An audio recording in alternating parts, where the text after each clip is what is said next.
Pada suatu saat nanti akan datang di tengah-tengah kamu, wahai umat Islam, di mana orang-orang lain di sekeliling kamu akan bersatu mengerubungi kamu seperti bersatunya orang-orang mengerubungi makanan dan hidangan.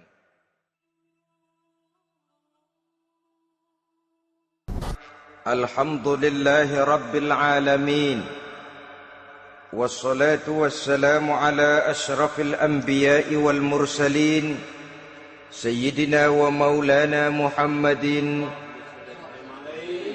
wa ala alihi wa ashabihi al-mujahidin at-tahirin, amma ba'du.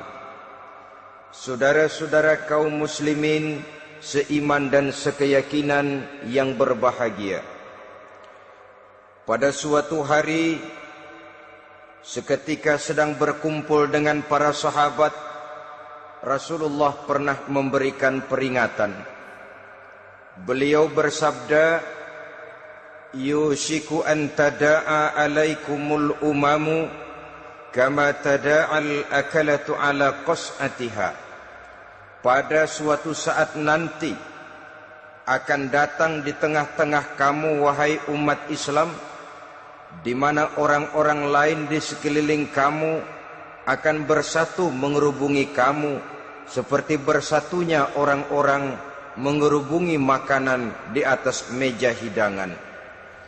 Akan datang satu saat nanti di mana kondisimu dikepung sedemikian rupa, yang barat mau menerkam, yang timur mau menghantam, yang selatan mau menginjak-injak, yang utara pun akan menjelajah.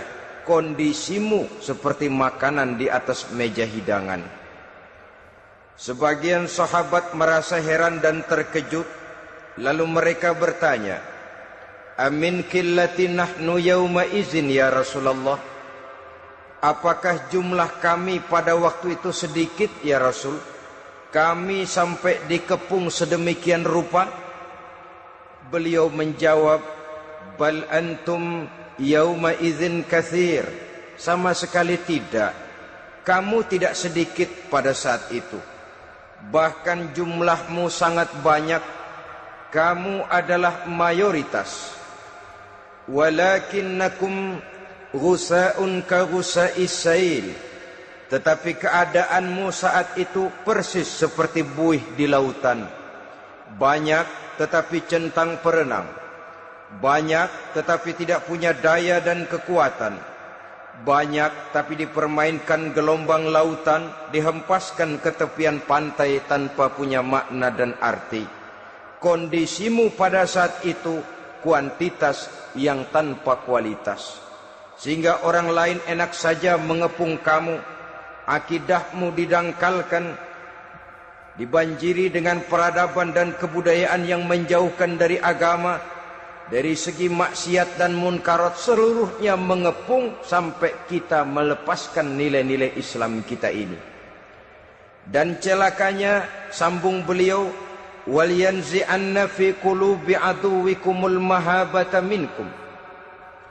Akan dicabut kehebatanmu di mata musuh-musuhmu. Sehingga pada saat seperti itu orang lain memandangmu umat Islam enteng saja, remeh saja, tidak ada apa-apanya. Sudahlah, pokoknya umat Islam sikat saja. Umat Islam enteng, umat Islam kecil, umat Islam tidak ada apa-apanya. Alangkah ironinya, alangkah menyedihkannya, memilukan dan sekaligus memalukan.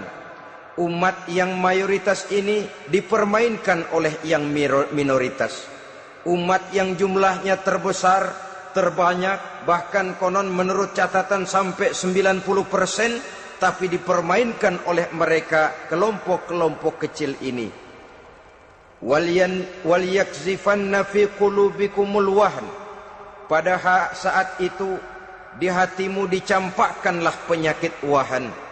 Sahabat kemudian bertanya, wa mal wahnu ya Rasulullah? Apakah penyakit wahan itu ya Rasul? Beliau menjawab, hubbud dunya wa karahiyatul maut. penyakit wahan itu tidak lain hubbud dunya wa karahiyatul maut. Terlalu cinta kepada dunia dan terlalu takut kepada mati. Materialistis dan takut resiko. Dua penyakit inilah yang menyebabkan walaupun umat ini mayoritas, tapi dipermainkan oleh yang minoritas. Walaupun dia golongan terbesar, tapi nasibnya seperti makanan di atas meja makan. Dari segala macam penjuru mau menghantam dia. Saudara-saudara kaum muslimin yang berbahagia, ini merupakan analisa sosial bahwa pada satu saat nanti akan terjadi di tengah-tengah umat di mana kita dihantam dan diserbu dari segala macam penjuru. Akidah didangkalkan, peradaban dan kebudayaan dirusak, makanan dan minuman diracuni, pakaian ditelanjangi dan lain sebagainya, sampai kita melepaskan nilai Islam yang kita cintai ini. Kondisi sosial ini satu saat akan datang kepada kita. Demikian analisa dan peringatan dari Rasulullah sallallahu alaihi wasallam. Marilah sekarang kita melihat, adalah benar bahwa di zaman sekarang kita insya Allah tidak akan mengalami perang Badar sehebat yang pernah dialami oleh Rasul dan para sahabatnya. Tetapi sesungguhnya perang yang kita hadapi di zaman sekarang ini tidak kalah hebatnya dengan perang Badar, tidak kurang dahsyatnya dengan perang Uhud, tidak kurang ngerinya dari perang Khandaq.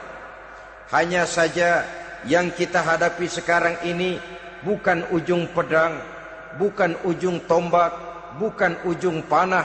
Yang kita hadapi sekarang ini adalah perang akidah, perang ideologi, perang mempertahankan keyakinan.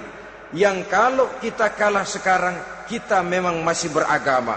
Tetapi anak kita, cucu kita, generasi yang akan hidup 5, 10, 20, 30 tahun yang akan datang, wallahu a'lam bissawab. Islam, saudara-saudaraku, tidak mungkin hilang dari dunia. Tetapi tidak mustahil Islam gulung tikar dari desa kita. Tidak mustahil Islam gulung tikar dari kampung dan kota kita, jikalau kita tidak menjaganya, jikalau kita tidak memeliharanya, bahkan jikalau kita tidak mewariskannya kepada anak-anak kita, generasi yang akan datang.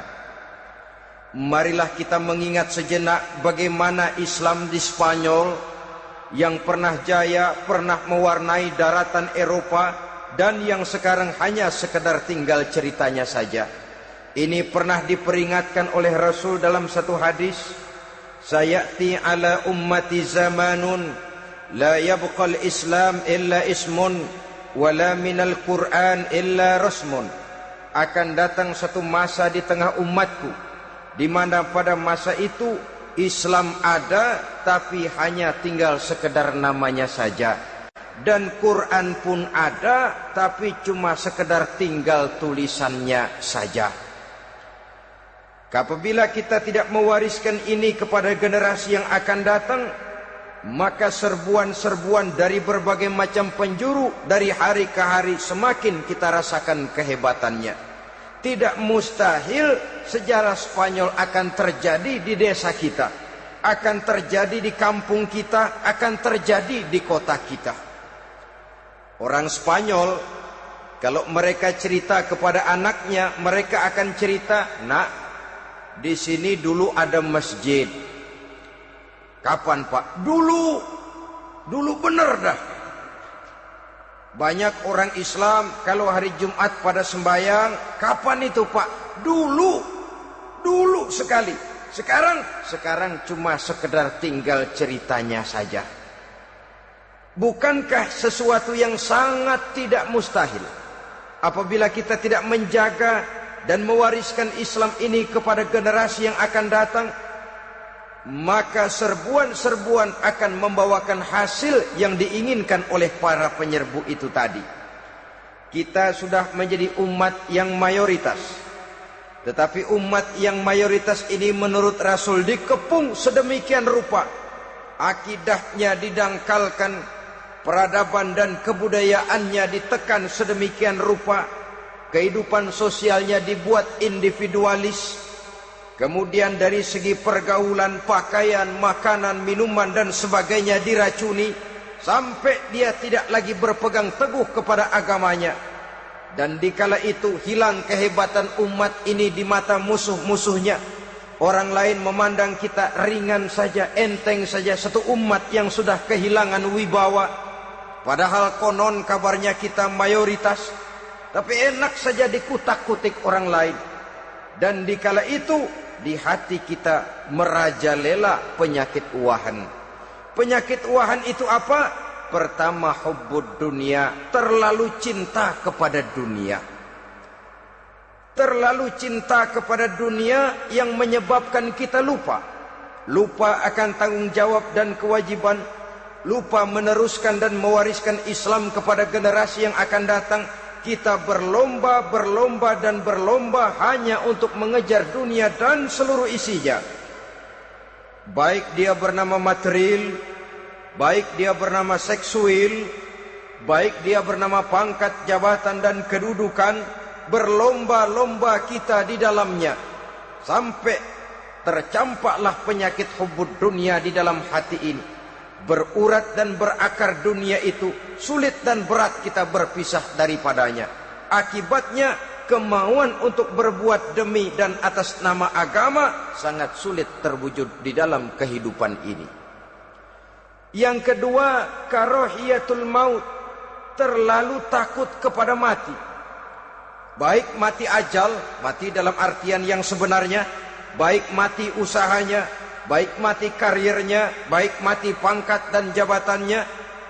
Sehingga dengan demikian akibatnya jatuhlah kita menjadi umat yang kehilangan wibawa di mata orang lain. Saudara-saudara kaum muslimin rahimakumullah, saya katakan tadi, perang yang kita hadapi di zaman sekarang adalah perang akidah. Perang menghadapi peradaban dan kebudayaan yang menghancurkan moral daripada anak-anak kita. Perang menghadapi banjirnya maksiat dan munkarat. Yang di tengah-tengah itu, di samping berkewajiban menjaga diri dan keluarga, kita pun juga berkewajiban menjaga anak-anak kita, generasi yang akan datang, mengarahkan dan mendidik mereka sesuai dengan yang dikehendaki oleh Allah Subhanahu wa ta'ala. Oleh sebab itu, pada pertemuan kali ini yang akan saya bicarakan ialah bagaimana idealnya seorang muslim lebih dahulu memberikan pendidikan kepada anak-anaknya.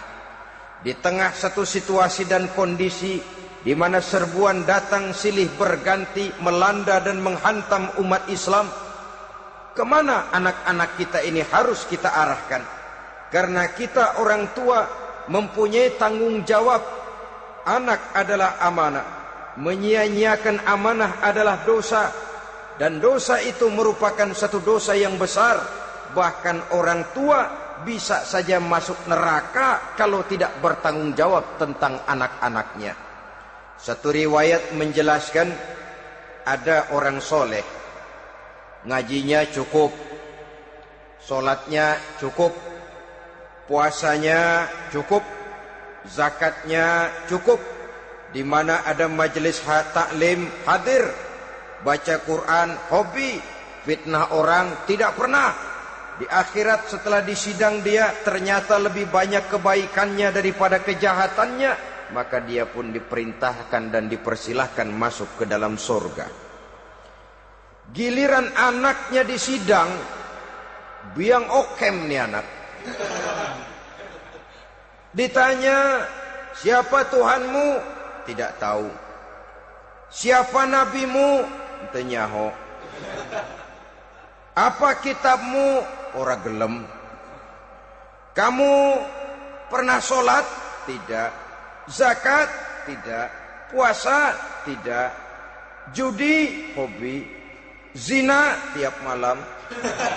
Mabuk? Berat. Wah, brengsek kamu. Kebaikan tidak ada barang sedikit pun, sementara kesalahan dan dosa berlipat ganda. kamu neraka. Anak ini protes. Benar, saya tidak kenal siapa Tuhan saya. Saya tidak tahu siapa Nabi saya. Saya tidak tahu kitab suci dan kiblat saya. Saya tidak sholat, tidak zakat, tidak puasa. Tiap malam saya judi, saya zina, saya mabuk. Tapi saya kerjakan semua itu karena saya tidak tahu dan orang tua saya tidak pernah memberitahu saya. Dia enak-enakan hadir di majelis taklim, saya nyekek botol, didiemin saja. Dia enak-enakan baca Quran, saya zina, didiamkan saja. Saya bukan tidak mau, orang tua saya sama sekali tidak pernah mendidik saya. Dia mau benar sendiri. Maka kalau sekarang saya harus masuk ke dalam neraka, saya menuntut agar orang tua saya ikut sama-sama bergabung dengan saya ke dalam neraka. Gara-gara dia tuh saya jadi begini. Orang tuamu yang mana? Tuh, yang barusan mau ke surga. Ini orang tua yang sudah mau berangkat ke surga dipanggil. Sebentar dulu mas. Ini benar anak kamu? Iya pak. Waktu di dunia kamu tidak pernah ajarin dia ngaji? Sampai dia tidak kenal Tuhannya, tidak kenal nabinya, tidak kenal kiblat dan kitab sucinya? Iya pak. Dia tidak sholat, kamu diamkan saja. Dia tidak puasa, tidak zakat, kamu bersikap masa bodoh. Bahkan dia judi, dia zina, dia mabuk, kamu pun berdiam diri saja. Iya pak. Tahukah kamu bahwa anak ini adalah amanah? Menyia-nyiakan amanah artinya khianat, dan khianat adalah dosa yang sangat besar. Kamu tidak bertanggung jawab, maka kamu, anakmu gabung ke dalam neraka. Saudara-saudara kaum muslimin rahimakumullah, itu sebabnya Allah pesan benar-benar, ya ayyuhalladzina amanu qu anfusakum wa ahlikum nara.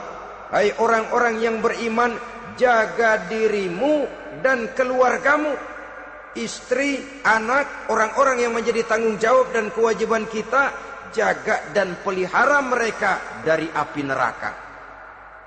Saudara-saudara kaum muslimin, lalu kalau kita orang-orang tua yang hidup di zaman sekarang ini sudah sering beristighfar, mengurut dada, melihat situasi, membaca peta keadaan, konon tantangan yang akan dihadapi oleh anak-anak kita 15, 20, 25 tahun yang akan datang jauh lebih berat dari apa yang kita hadapi sekarang ini.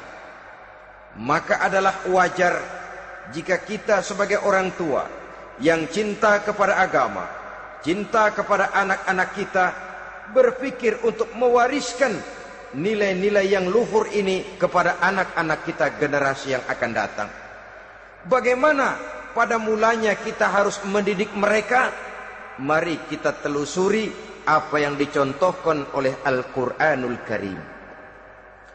Orang-orang tua bijaksana yang diceritakan dalam Al-Quran, kalau sudah berpikir tentang anak-anaknya generasi yang akan datang, pendidikan pertama yang diberikan kepada anaknya ternyata adalah persoalan akidah.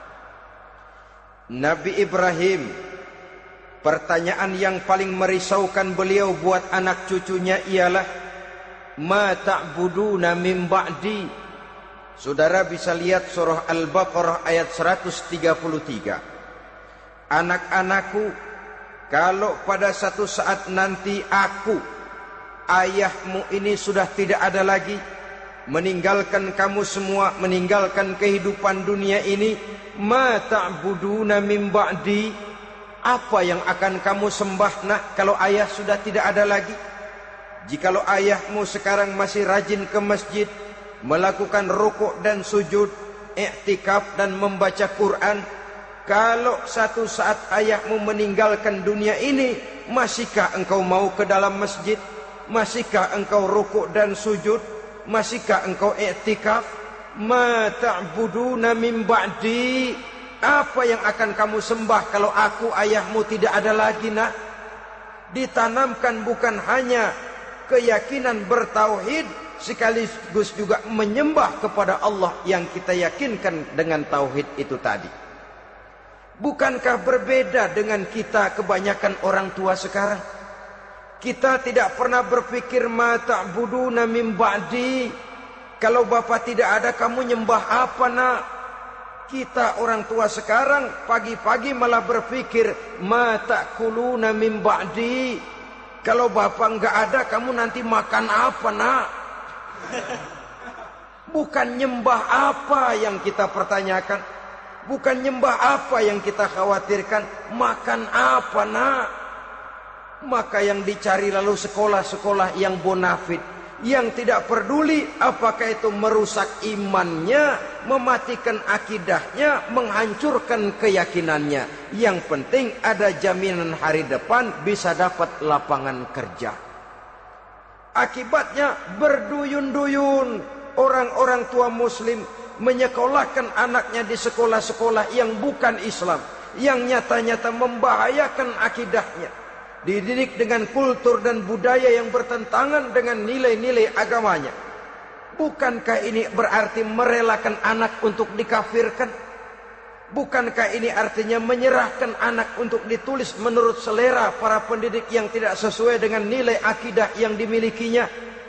Mengapa kita tidak berpikir seperti Nabi Ibrahim yang sebelum memberikan pendidikan kecerdasan, sebelum pendidikan matematika, IPS, PSPB dan disiplin ilmu lainnya, yang pertama ditanamkan ma ta'buduna min ba'di. Kalau ayahmu tidak ada, kamu menyembah apa nak? Menyembah Allah apa nanti malah menyembah harta? Menyembah Allah apa nanti malah mendewa-dewakan pangkat dan jabatan? Menyembah Allah apa malah nanti menyembah alam? Itu yang dikhawatirkan Nabi Ibrahim kepada generasi yang akan datang.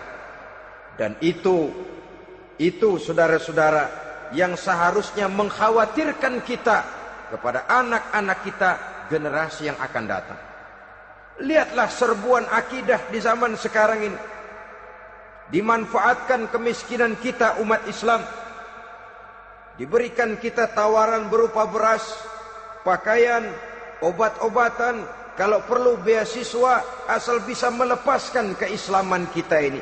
Bertahap, sedikit demi sedikit, step by step, shibran bi shibrin wa zira'an bi zira'in. Dan harus saya ingatkan, orang di zaman sekarang tidak mungkin menghantam Islam secara frontal. Tidak mungkin menghantam Islam terang-terangan, apalagi mengerahkan satuan militer. Tidak. Orang berhitung bagaimanapun kondisi dan kualitasnya umat Islam, mereka masih punya satu modal penting, fanatisme agama. Kalau ini disulut, api jihad segera berkobar, dan hanya maut yang bisa menghentikan orang yang dibakar dengan semangat jihad.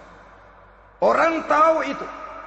Betapa Uni Soviet kedodoran menghadapi mujahidin Afghanistan yang disulut oleh semangat jihad yang berkobar dengan persenjataan yang primitif ketimbang persenjataan Uni Soviet. Entah mereka pantang surut mundur ke belakang.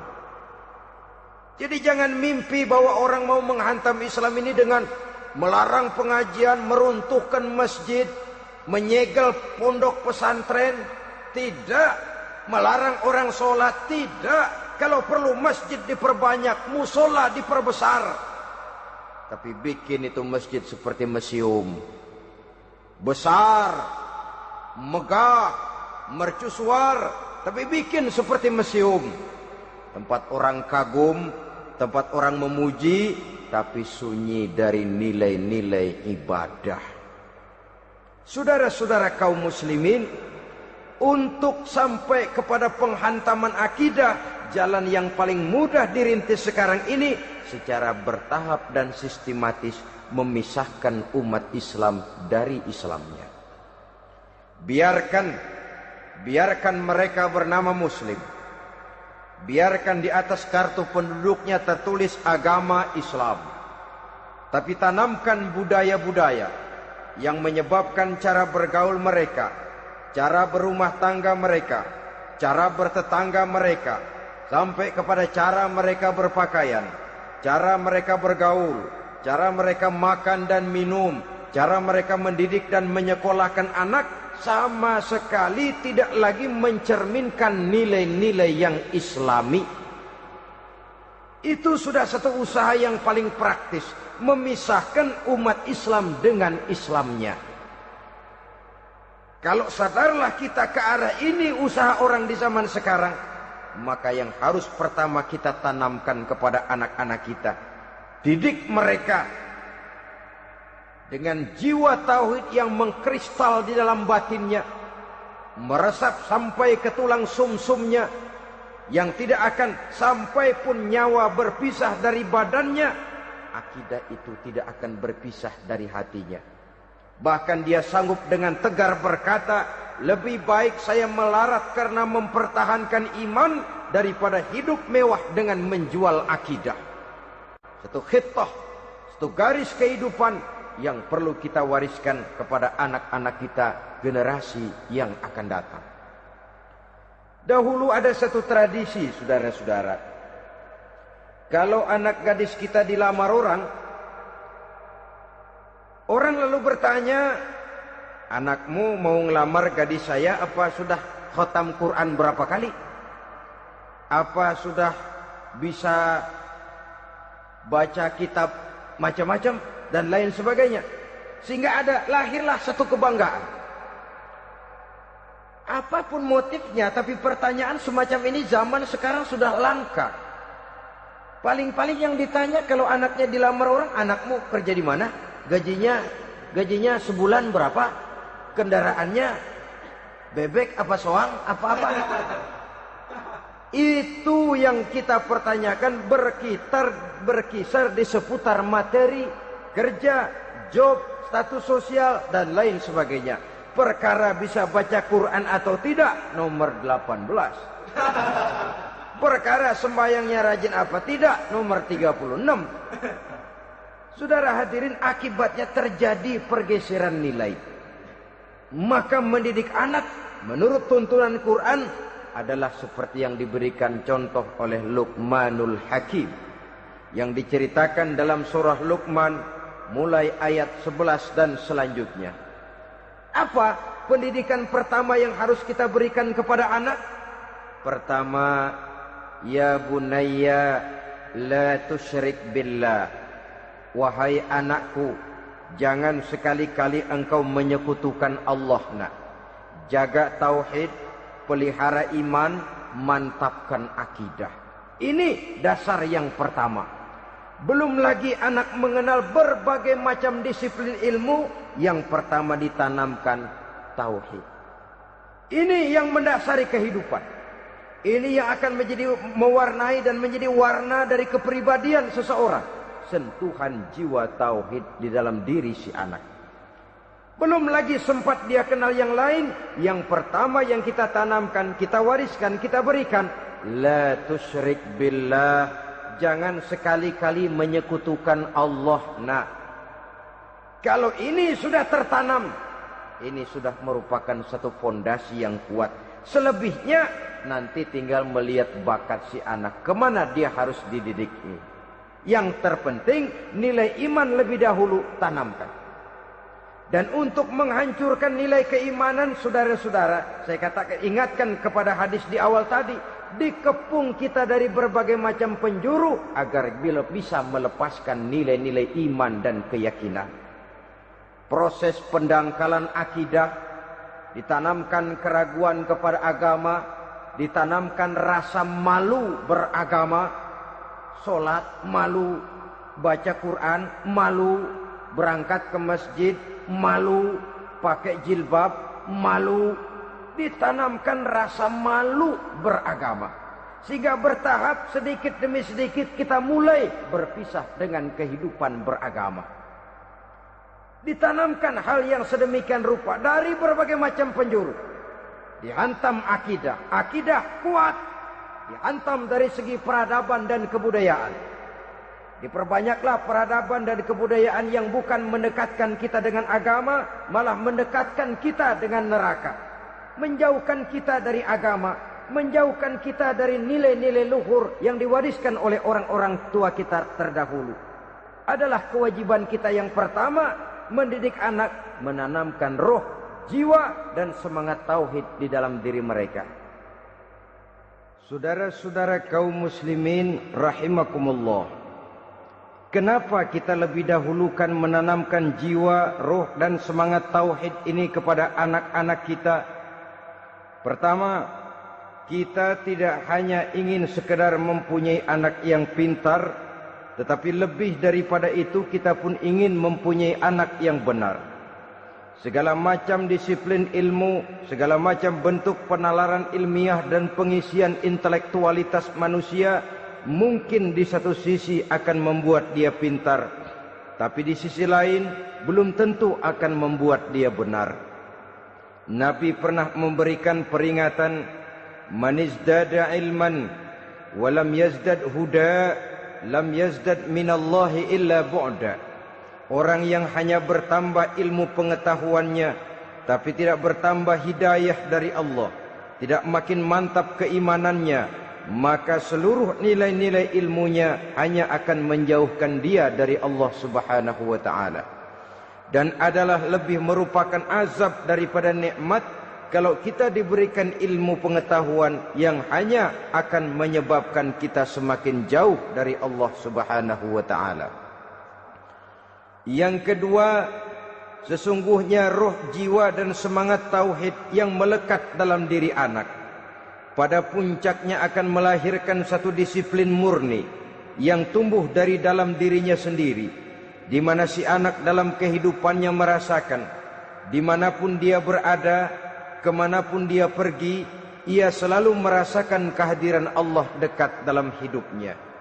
Ia sadar sesadar-sadarnya bahwa tidak ada satu perbuatan yang bagaimanapun kecilnya yang bisa disembunyikan dari kekuasaan Allah Subhanahu wa taala.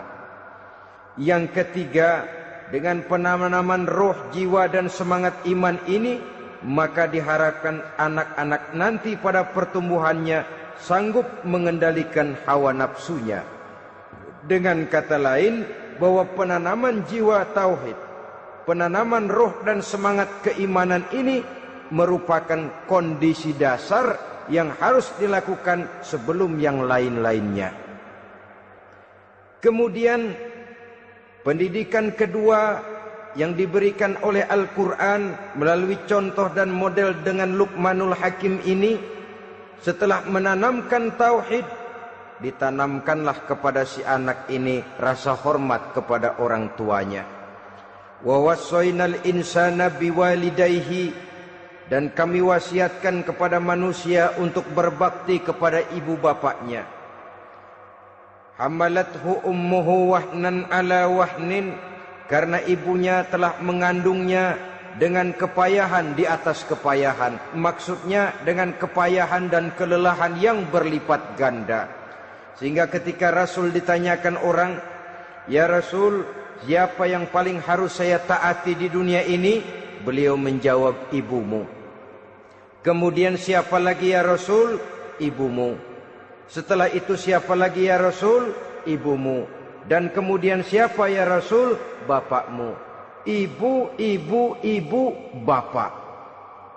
Bahkan al-jannatu tahta aqdamil ummahat, surga berada di bawah telapak kaki ibu. Bagaimana menanamkan rasa hormat kepada orang tua di hati anak? Tentu yang pertama, bagaimana orang tua bisa memberikan keteladanan. Marilah kita sebagai orang-orang tua ini menyadari bahwa sebelum anak kenal sekolah dasar, sebelum anak kenal TK, ibtidaiyah, sanawiyah, sampai kepada perguruan tingginya, yang pertama dia kenal adalah lingkungan rumah tangganya, gurunya adalah ibu bapaknya. Di sini berlakulah apa yang dinamakan keteladanan. Keteladanan jauh lebih berhasil daripada sekedar teori-teori yang muluk. Keteladanan jauh lebih berhasil daripada berbagai macam indoktrinasi dan penataran. Kurangnya keteladanan akan menyebabkan anak mencari pola. Apabila kita orang tua ini tidak bisa memberikan keteladanan yang baik kepada anak-anak kita, maka pada suatu saat anak-anak akan menganggap enteng dan kehilangan wibawa kita sebagai orang tua di mata mereka. Dikala itu akan sangat sulit kita membentuk kepribadian mereka. Bukankah di zaman sekarang ini kita banyak mengalami krisis wibawa, krisis figur? Ada yang karena rapotnya merah melulu, gurunya dikeroyokin. Pak guru pulang sekolah dicegat. Bahkan nyaris ada orang tua pernah dibunuh oleh anaknya sendiri. Dan lain sebagainya, kasus-kasus yang sebenarnya tidak perlu terjadi, karena memang bukan saja bertentangan dengan nilai budaya kita sebagai bangsa, tapi juga bertentangan dengan ajaran agama kita sendiri. Krisis wibawa, krisis figur, yang juga akibatnya harus kita sadari banyak faktor yang membentuk kepribadian anak. Pergaulannya, yang dibacanya, yang ditontonnya, yang disaksikannya di dalam kehidupan. Benar kita menyekolahkan mereka, tapi berapa jam mereka di sekolah? 6 jam, 7 jam paling lama. Sedangkan mereka hidup satu hari satu malam 24 jam. Kalau cuma 7 jam di sekolah, ini berarti lebih banyak dia di luar sekolah. Dan di luar sekolah itu artinya ya rumah tangganya, ya temannya, ya lingkungan di mana dia tinggal, yang seluruhnya sangat besar pengaruhnya dalam ikut membentuk kepribadian anak-anak kita.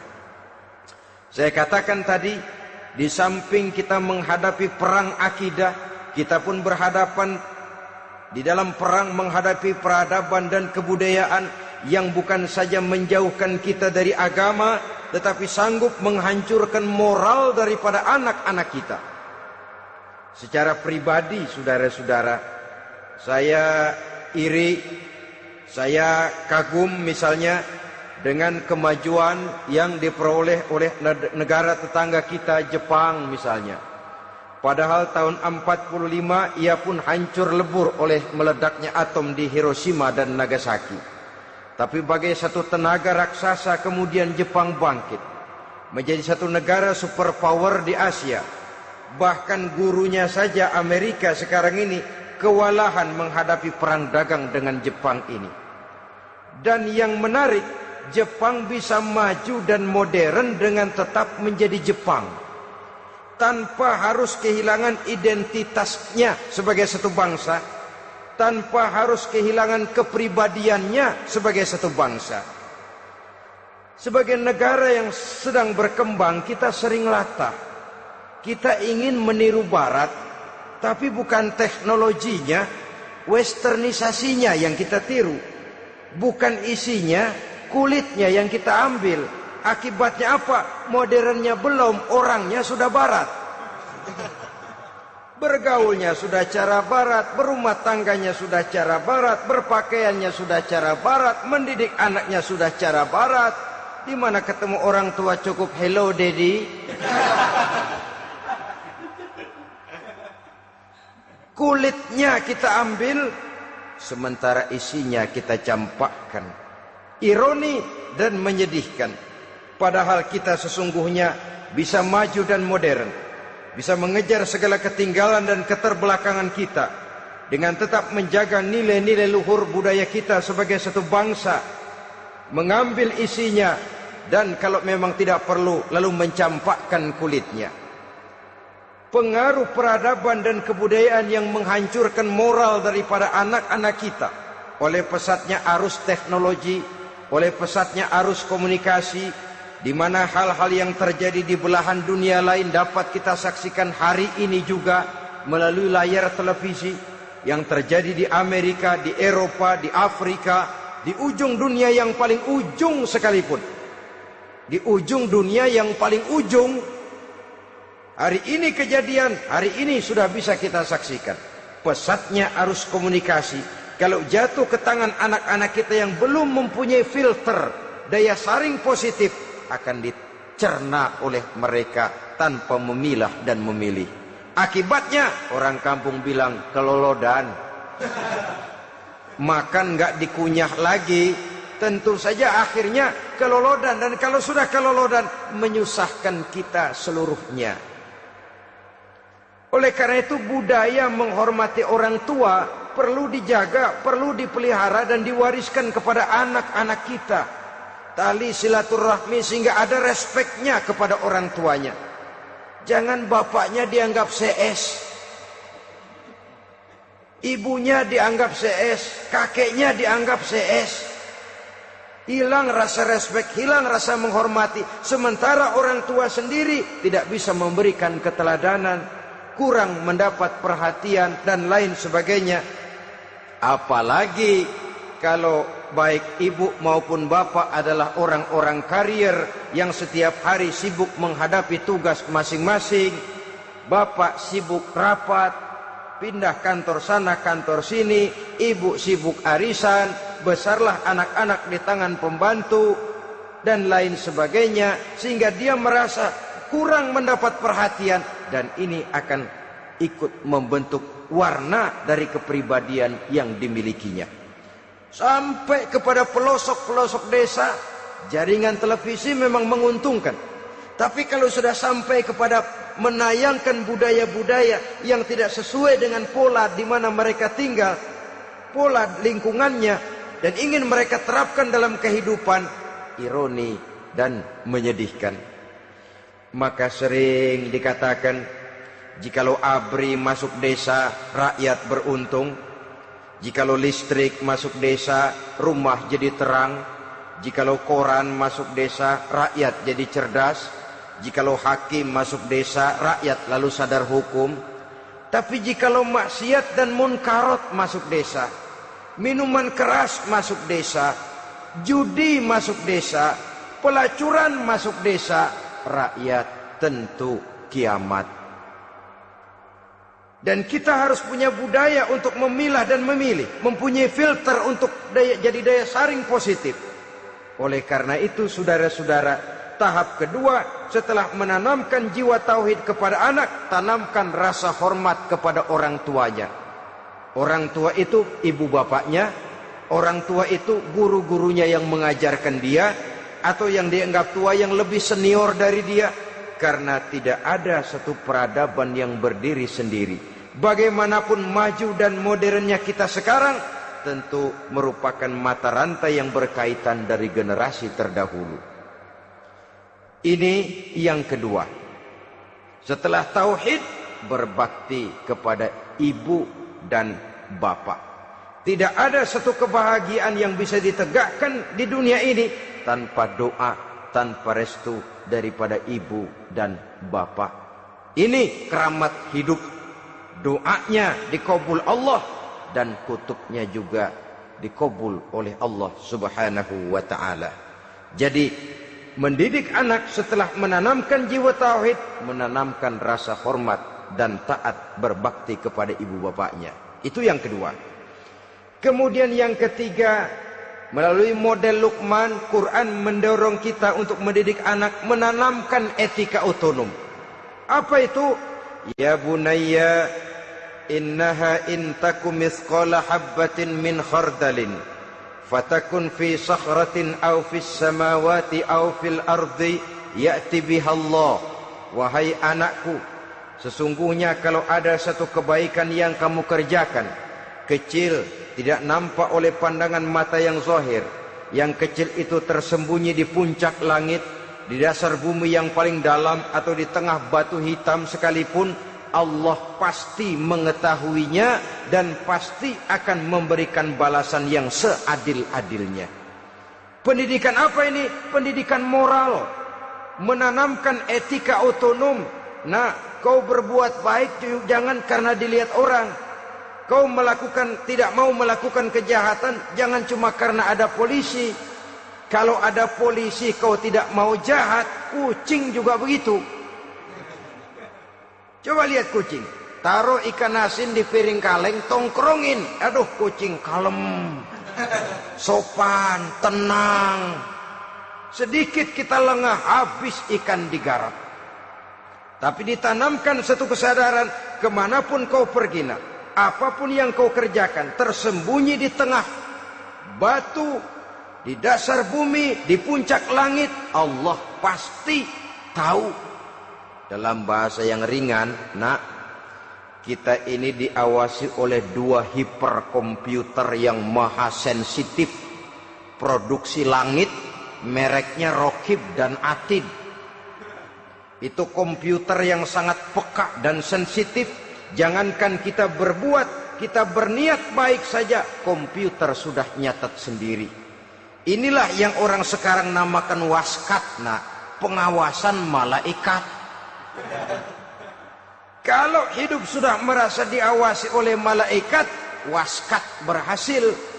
Tapi kalau waskat sudah diawasi malah nekat, itu yang gagal. Atau yang diawasi dan yang mengawasi sama-sama sepakat, nah, itu juga bisa cincai. Saudara-saudara kaum muslimin rahimakumullah. Waskat dalam pengertian kita muslim, bagaimana hidup ini merasakan diawasi oleh malaikat. Intelektualitas yang tinggi sekalipun, IQ yang nilainya plus sekalipun, disiplin ilmu yang bagaimanapun banyak yang memenuhi benak kita, tanpa diiringi oleh etika otonom, orang sering mencari celah dan kesempatan. Mencari celah dan kesempatan. Tapi kalau sudah merasa, kemanapun saya pergi, dimanapun saya berada, kebaikan bagaimanapun sekecilnya saya lakukan, toh Allah pasti akan memberikan balasan. In khairan fa khairun, wa in syarran fa syarrun. Jikalau baik, baik balasan yang kita terima. Jikalau jahat, jahat kejahatan yang kita terima. Kalau sudah ke arah ini kita berpikir, maka sesungguhnya kalau kita berbuat baik kepada orang lain, hakikatnya kita sudah berbuat baik kepada diri kita sendiri. Lalu tidak ada merasa rugi berbuat baik kepada orang, karena manakala dia melakukan kebaikan kepada orang lain, artinya dia sudah berbuat baik untuk dirinya sendiri. Jadi setelah tauhid, kemudian berbakti kepada ibu bapak, yang ketiga baru pendidikan tentang akhlak, tentang moral. Pola ini yang sering terlupakan oleh kita, bahwa bagi kita itu pendidikan tidak lain upaya mencerdaskan otak anak. Jangan sampai sebab ini kelihatannya pembangunan makin maju, persaingan hidup makin tajam, tensi ekonomi semakin tinggi, sementara jumlah tenaga kerja dengan lapangan kerja yang tersedia jauh dari mencukupi. Jikalau tidak membekali anak dengan pendidikan yang menunjang lapangan pekerjaan, orang tua khawatir, takut sekali anaknya jadi gelandangan. Dikhawatirkannya kehidupan dunia ini, sementara dia lupa kalau anaknya bisa jadi gelandangan di akhirat. Padahal selama-lamanya gelandangan di dunia paling seumur manusia itu 60 tahun, 70 tahun lah umur orang sekarang. 70 itu sudah luar biasa itu. Tapi kalau harus menggelandang di akhirat, menjadi gelandangan di akhirat, alangkah menyedihkannya.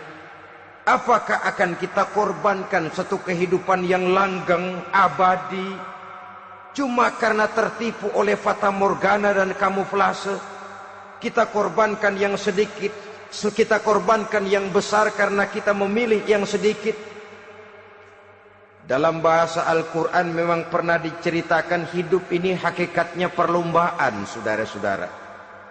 Perlombaan. Dan di dalam perlombaan itu ada yang menang, ada yang kalah. Al-Quran lalu memberikan peringatan, Alhaakumut takatsur, kamu telah lalai karena berlomba-lomba memperbanyak harta, mempertinggi pangkat dan kedudukan, hatta zurtumul maqabir, sampai kamu akan masuk ke liang kubur baru sadar. Apalagi kalau nafas sudah sampai di tenggorokan. Persis Fir'aun sudah tenggelam di lautan merah, mau mampus, baru dalam sekaratnya amantu bi Rabbi Musa wa Harun. Kalau begini caranya, saya juga percaya kepada Tuhan Musa dan Harun, percaya kepada Allah. Sudah mau mati, baru amantu bi Rabbi Musa. Kami percaya kepada Tuhan Nabi Musa, kata Fir'aun. Malaikat maut kesal benar, dilelepin terus di laut. Mampus tuh sekalian. Hidup ini memang kita berlomba. Berlomba dengan waktu, berlomba dengan umur, berlomba dengan tenaga, berlomba dengan tetangga. Yang jangankan kita sampai mundur, berhenti saja sejenak, kita akan ditinggalkan oleh yang lain. Tiada kata mundur, bahkan tiada kata berhenti. Sekali kita melangkah, melangkahlah terus. Tapi berlombalah seperti yang dikehendaki Quran. Fastabiqul khairat.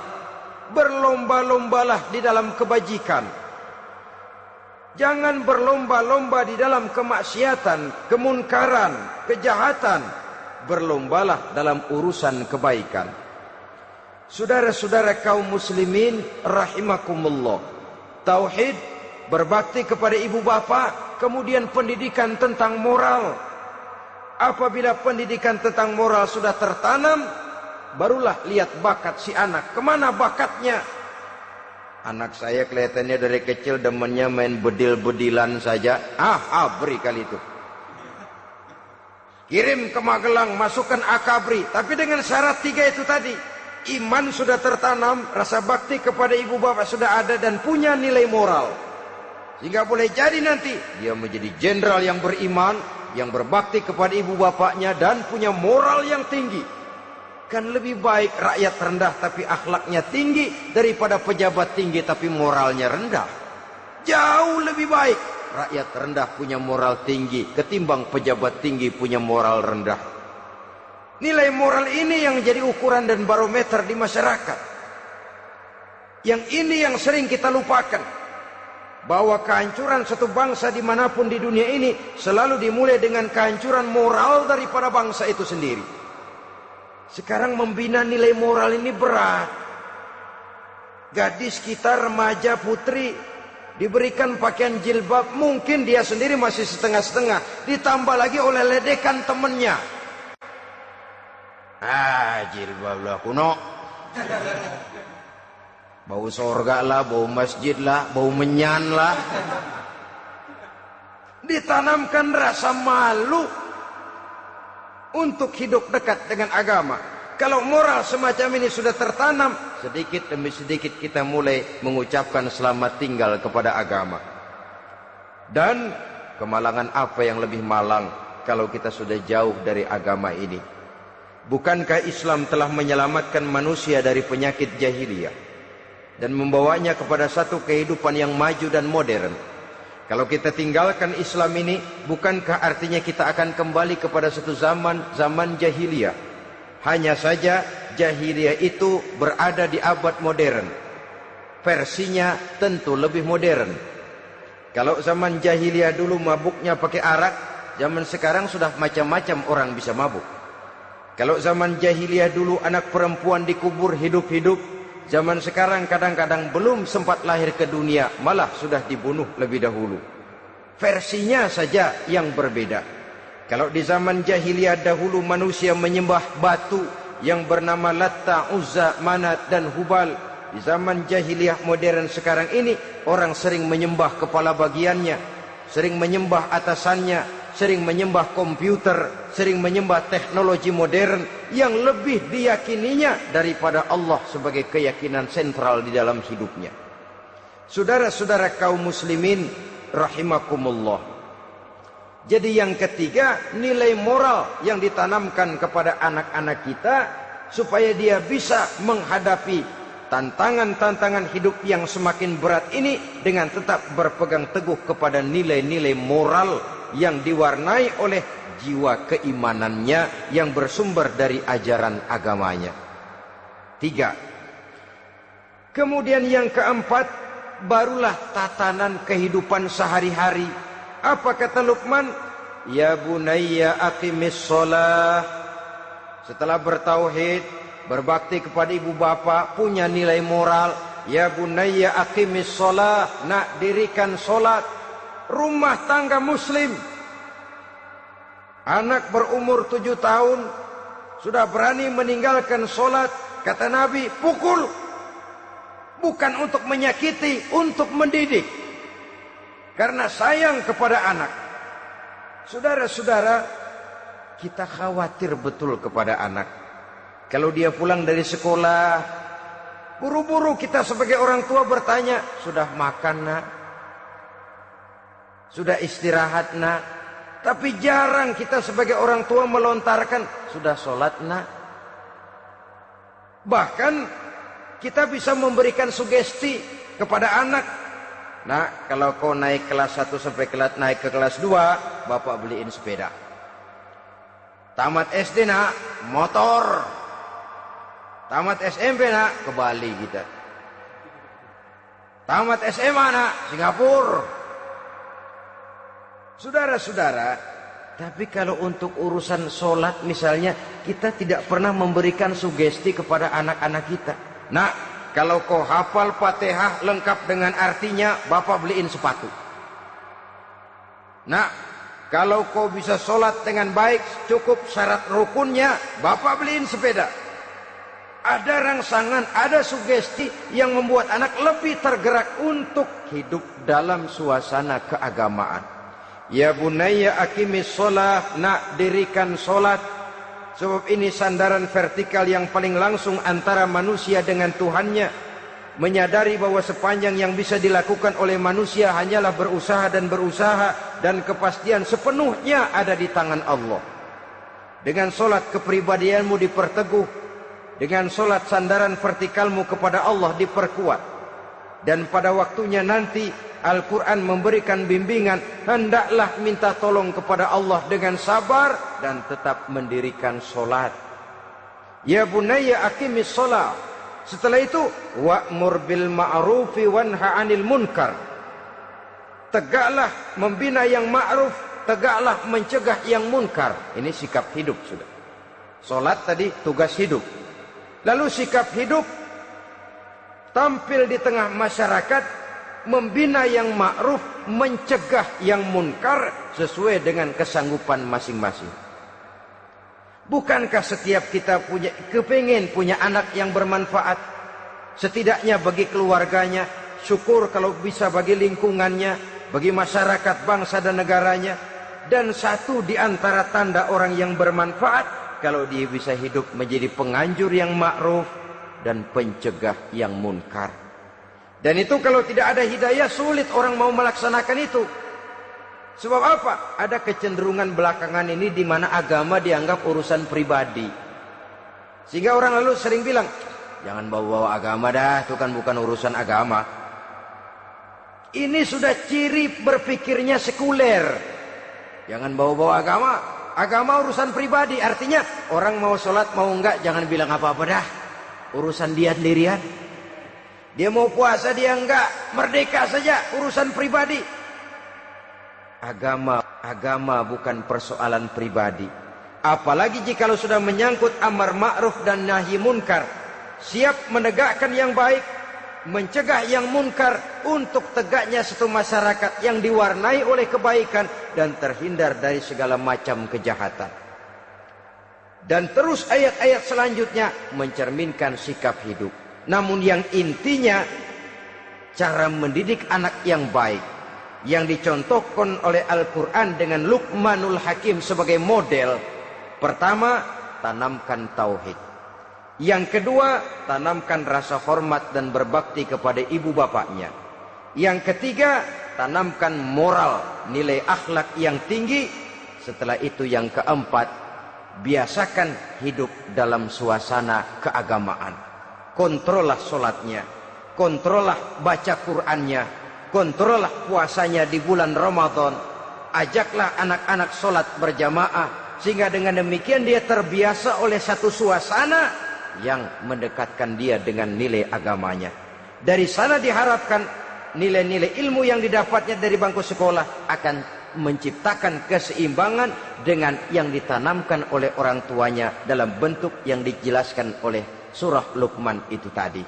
Sehingga apabila keseimbangan ini terwujud, akan menjalin keseimbangan dalam pola berpikir, dan keseimbangan dalam pola berpikir akan melahirkan keseimbangan dalam perbuatannya. Terwujudlah kita harapkan insan yang fid dunya hasanah wa fil akhirati hasanah. Inilah harapan kita semua. Mudah-mudahan Allah memberikan kekuatan kepada kita untuk mewariskan nilai-nilai yang baik kepada generasi yang akan datang, sehingga esok harus lebih baik daripada hari ini, dan lusa harus lebih baik daripada hari esok. Terima kasih atas perhatian saudara. Mohon maaf atas segala kekurangan. Usikum wa nafsi bitaqwallah. Wassalamualaikum warahmatullahi wabarakatuh.